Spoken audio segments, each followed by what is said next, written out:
every 9 seconds in the United States, somebody's infected with HIV. Currently, there's 2 populations that's affected or hit the hardest by HIV. That is young African American males between the ages of 18 and 35, as well as Black and Latino women between those same age groups, between 18 and 35. I think one of the biggest issues that we're seeing is,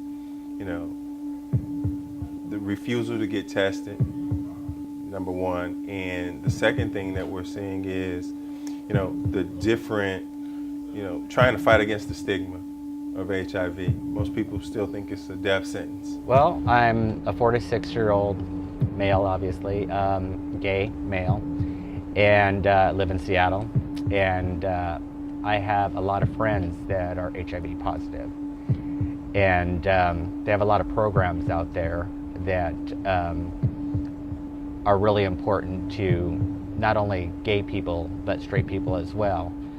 And there's been a lot of progress in the past few years. I have a lot of friends that are on medication and doing quite well. So even though that they're on medication, there are still a lot of people that think that, it's kind of going away, so to speak, or it's not as serious as it was, and it still really is a serious problem. Anytime it comes to your health, it's a serious problem, and it needs to be addressed.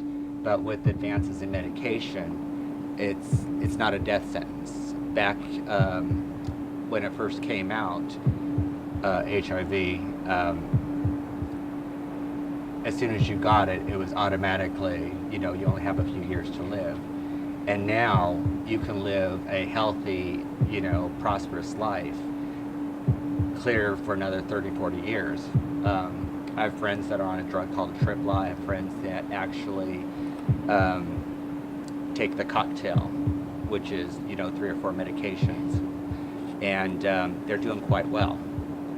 But that doesn't mean that because the advances in medication that you should stop practicing safe sex. We know that by age 16 or 17, over 80% of our high school students have had sex or are having sex. It's just a reality of our society. So I am a proponent. I worked in the college community for 25 years as a chaplain, and now I'm a pastor in the local community. So I believe that we have to be realistic in teaching our young people sexual education and how to prevent sexual disorders. So I would love for you to operate from a saved, sanctified, and full of the Holy Ghost perspective as a young person and wait until you get married. I have participated and there are a lot of programs, abstinence programs. There's some national abstinence programs that share with children, do not have sex, and people make commitments not to have sex until they get married. That's great, but it's not a reality for the average kid. So I believe that's beautiful, but we still need to go out and educate kids. We need to give out condoms. We need to prepare them so that they are educated about what these diseases are, what they look like, not just HIV and AIDS, but chlamydia, right now human papillomavirus, herpes, syphilis, gonorrhea. There's a new resurgence of syphilis and of gonorrhea in our community. There are new strains, and so they need to know and find out what can happen. What we want to do is increase the awareness. We want to say, hey, take an HIV test. Know your status. Studies indicate that people who take tests more, it helps to increase their awareness. It helps to reduce HIV in the community. Because now, when you take that test and you're waiting on that response for 20 minutes, that 20 minutes can feel like hours if you know you've been out there throwing down and going down and you don't know who you've been doing it with unprotected. There's some amazing stories on the internet, on YouTube, where people have given testimonies about being HIV positive. I'll pull up the story if you Google internet and Google Denise Stokes, young lady who had sex for the first time when she was 17 years old in New York City. And that first time she became HIV positive. Now she's living with the virus and she's 40-something years old. And she represents the United States at the White House on advocating for HIV reduction in the black community. Or I can tell you about a story, a good friend of mine's, when I was a student at Morehouse, who moved to Atlanta from Houston, Texas, and she talks about the man that she had sex with for the first time infected her with the HIV virus. And I remember talking to her as a freshman at Spelman College. Now she's a successful attorney in the Atlanta area, but she talked about how it robbed her emotionally and spiritually and the pain that her parents had suffered. But she said it made her more determined to be more successful. And she has the most bubbly spirit that you ever want to see. You understand? Very positive. Or I can talk about a young man that I knew from Detroit when I was in college at Morehouse.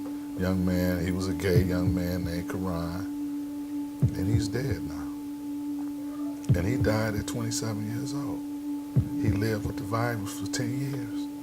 And his story is like the young woman. He was a gay man, and he had sex with a gay man for the first time in Atlanta, Georgia. And he died of AIDS.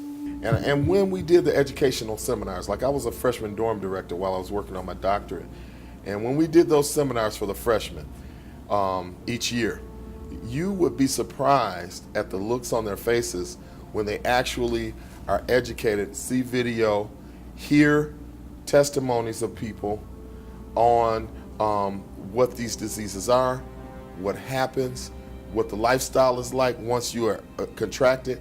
And on the positive side, if you do have it now and you get involved in utilizing all of what medicine has for you, how you can live, a very functional life. You know, one of the things about HIV and AIDS is that it's very difficult to get, and we can conquer this disease in our community, you know. And one of the big parts of it is that people who have contracted HIV are responsible in their sexual behavior too. Well, if you're sexually active, you know, you should be getting tested on a regular basis. You know, and that means, you know, at least 3 to 6 months, at least 2 to 4 times a year, you should regularly get tested. And this testing is available and testing is free. And the wonderful thing about testing now is that you can get tested and know your results within 20 minutes. So we have very rapid testing. But, you know, especially with young people, there still is the stigma. You know, a lot of times we work with kids still in high school and find that it's not as easy to test youngsters in high school because, you know, there's a lot of stigma around the issue of sexuality in youth, and because you test somebody, it implies that they're sexually active. I guess that, you know, people can get tested regularly and not even be sexually active. HIV is preventable, much like or is in the cases for other sexually transmitted diseases. They're preventable. One, the quickest, obviously, I think everybody realizes that abstaining from those or not doing those things is the clearest way to not get a sexually transmitted disease. However, that doesn't seem to fit reality for most people, myself included. So I think that when we're talking to young people, I know that when I was a young person, I didn't want to talk about sex with my parents or any other adult for that matter, and I probably didn't want to talk that much to my peers. So I think the culture is very different now, but the message still is that if you're going to be sexually active, you can take steps to protect yourself from developing any kind of infection. When we went out to go to different schools and to do the tour, you know, we had entertainment, we had the music, but when she would get up to talk about the statistics about STIs, which is sexual transmitted infections, and HIV, it was a laughing matter, if you will, because when she put it in a way that youth can understand, but at the same time, condoms was not a priority to some of the youth. And sex was so heavily popular that when someone said that they were a virgin, it was a laughing matter, and it was a joking matter, and the whole auditorium erupted.